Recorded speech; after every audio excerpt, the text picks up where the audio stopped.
অংশুমানের কাছে শালিনীর খবর শুনে চমকে গেল রোহিত। হ্যাঁ বন্ধুরা, এমনটাই দেখা যাবে, তাই সম্পূর্ণ জানতে ভিডিওটিতে লাইক দিয়ে চ্যানেলটি সাবস্ক্রাইব করে দেখতে থাকুন। গল্পের শুরুতে দেখা যাবে রোহিতকে যখন ফুলকি খুঁজে পাচ্ছিল না, তখনই সেই কলঘরে যায়। কলঘরে গিয়ে ফুলকি বলতে থাকে, কই স্যারকে তো কোথাও দেখছি না।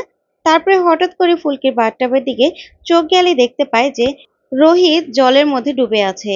ঠিক তখনই ফুলকি দেখে চমকে যায় আর স্যার বলে চিৎকার করে ওঠে।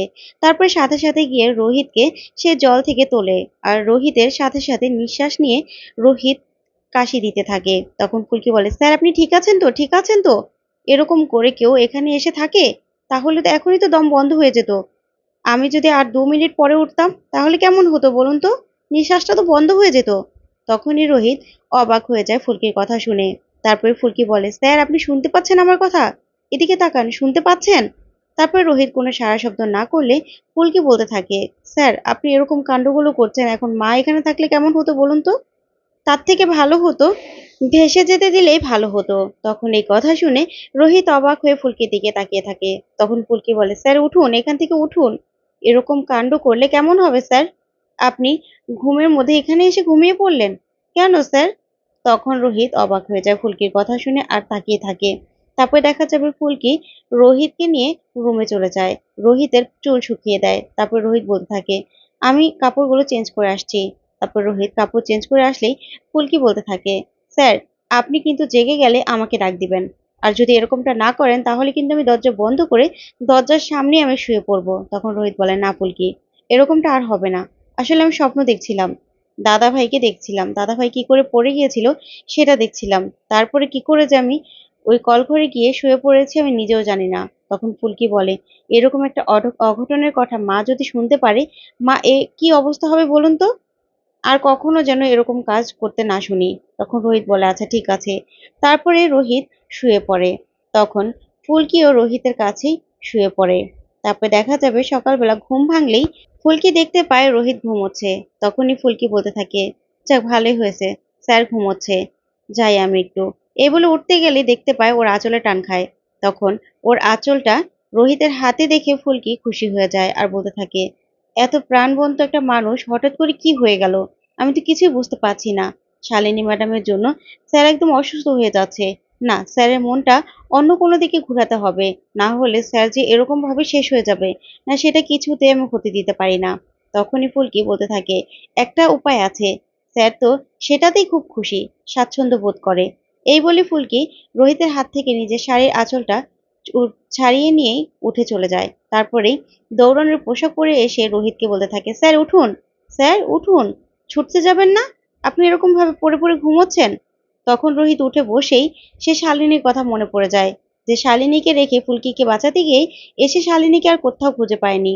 তারপরে সব কথাগুলো মনে করেই রোহিত খুবই ঘাবড়ে যায়। তখন ফুলকি বলতে থাকে, স্যার কি হয়েছে, যাবেন না? তখন রোহিত কোনো কথা না বলে শুয়ে পড়ে। কিছুতে ওঠে না আর বলে, না আমি কোথাও যাব না। এই বললেই ফুলকির মনটা খুব খারাপ হয়ে যায়। তখন ফুলকি সে বক্সিং এর রুমে গিয়ে পিয়ালকে নিয়ে যায় আর বলতে থাকে, পিয়াল দাদা এসো এখানে। তখন পিয়াল বলতে থাকে, কি হয়েছে ফুলকি? দাদা ভাই কিছু হয়েছে? তখন ফুলকি বলে, জানো তো, কালকে স্যার কলঘরে গিয়ে বাথটবের মধ্যে ঘুমিয়ে পড়েছিল। দেখো তো কি অবস্থা। আমি তো গিয়ে দেখে ফেলেছিলাম আর স্যারকে অসাড় অবস্থায় উঠিয়েছি, জানো না? তখন পিয়াল বলে, কি বলছো তুমি ফুলকি? এত সাংঘাতিক একটা ব্যাপার ঘটেছে আর তুমি আমাদেরকে কাউকে ডাকলে না? তখন ফুলকি বলে, ডাকলে কি হতো বলো? ডাকলে কি হতো, আরো বাড়ির শুদ্ধ সবাই চিন্তা করতো। এমনিতে তো কম ঝড় তো আর যাচ্ছে না সবার উপর দিয়ে। তার থেকে স্যারকে না অন্যদিকে কিছু একটার মধ্যে মন ঢুকিয়ে দিতে হবে, যাতে স্যার আর ওই কথাগুলো ভাবতে না পারে। তখন পিয়াল বলতে থাকে, দাদাভাই যখন চলে গিয়েছিল না, তখনও না এই রোহিত আর এরকম অবস্থায় হয়েছিল। আস্তে আস্তে নিজেকে সবার কাছ থেকে লুকিয়ে রেখেছিল, অন্ধকারে তলিয়ে যাচ্ছিল যেমন। তখন ফুলকি বলতে থাকে, আগেরবার তো আর ফুলকি ছিল না, এবার তো ফুলকি আছে। ফুলকি এরকমটা কখনো স্যারের সাথে হতেই দেবে না। তাই চলো, এগুলো নিয়ে আমরা রুমে যাই। তারপর তোমাকে আমি ভুলভাল বক্সিং শেখাবো, তাহলে ঠিক স্যার উঠবে। চলো। এই বলেই সে বক্সিং এর জিনিসপত্র নিয়ে ফুলকি রোহিতের ঘরে চলে যায়। গিয়ে ওখানে টানিয়ে তারপরে ফুলকি ঘুষি মারতে থাকে আর বলতে থাকে, পিয়াল দাদা তুমি শিখছো তো?